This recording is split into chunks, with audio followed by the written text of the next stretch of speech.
दोस्तों नमस्कार। ओमान जिसे एक साइलेंट रिच कंट्री के नाम से जाना जाता है क्योंकि यह यूएई और सऊदी की तरह बड़े बड़े दिखावे नहीं करता और ओमान भारत के सबसे अच्छे और सच्चे मित्रों में गिना जाता है। ओमान के सुल्तान ने पिछले महीने ही भारत की यात्रा की है। इसी दौरान दोनों देशों के बीच एक फ्री ट्रेड एग्रीमेंट प्रपोजल रखा गया जिसमें दोनों ही देश सहमत दिखे और जैसा कि आप देख रहे हो दोनों ही देशों ने अपने संबंधों में और घनिष्ठता लाते हुए इस एफटीए को फाइनलाइज कर लिया है। दोनों ही देशों के बीच जल्द ही एफटीए की सारी कार्रवाई पूरी कर ली जाएगी। इसके फायदे की बात करें तो यह दोनों देशों की जनता को मिलेगा। वो कैसे तो दरअसल ओमान से हम नाइट्रोजन खरीदते हैं जिससे यूरिया बनाया जाता है। इसके अलावा फर्टिलाइजर और पेट्रोलियम प्रोडक्ट खरीदते हैं। अब इस सामान पर भारत सरकार कोई टैक्स नहीं लगाएगी जिससे ये सभी प्रोडक्ट कम कीमत पर देश की जनता को मिल सकेंगे। इसके अलावा हम हर साल पेट्रोलियम गैस जो लगभग $1 बिलियन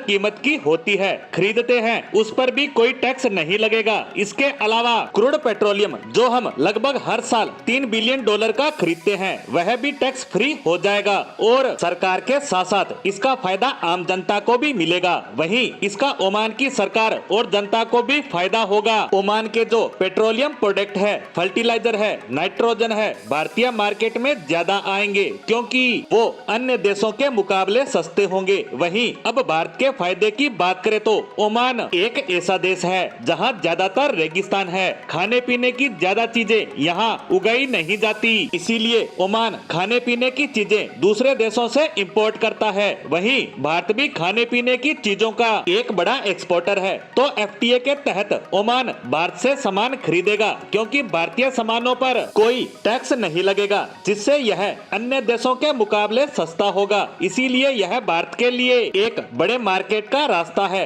और वो भी अमीर मार्केट का। खाने पीने की चीजों के अलावा Bharat engineering goods, heavy machinery, steel व अनेक कंस्ट्रक्शन से जुड़ी मशीनरी जिनका इस्तेमाल ओमान करता है। वहीं यह फायदा तो कुछ भी नहीं जो दोनों देशों को होगा। असली फायदे की बात करें तो भारत इस एफटीए को इसलिए नहीं करना चाहता कि उसे बड़ा मार्केट मिलेगा, पैसा कमाने का मौका मिलेगा। दरअसल भारत ओमान के साथ अपने संबंधों को अटूट बनाना चाहता है क्योंकि ओमान की स्ट्रेटेजिक लोकेशन बहुत ही शानदार है। ओमान से पाकिस्तान की दूरी भी बेहद कम है और दुनिया का 40% कच्चा तेल यहीं से होकर गुजरता है और पाकिस्तान का गवादर पोर्ट भी यहाँ से बेहद कम दूरी पर है। इसीलिए अगर भारत ओमान में अपना सैन्य बेस बना लेता है, हालांकि पहले से ही हमारी सेना वहाँ मौजूद है, लेकिन हमें फुल फ्लेड सैन्य बेस की जरूरत है। ऐसे में हम दुनिया की आधी आबादी का तेल सप्लाई और गवादर पर नजर रख सकेंगे और पूरे अरब वर्ल्ड का दरवाजा हमारे हाथ में होगा। इसीलिए भारत ओमान के साथ अपने संबंधों को अगले स्तर पर ले जाने के प्रयास में है और यह एफटीए इसी का नतीजा है। इसी के साथ भारत और ओमान के संबंधों पर हमारी आज की पोस्ट को यही विराम देते हैं। धन्यवाद।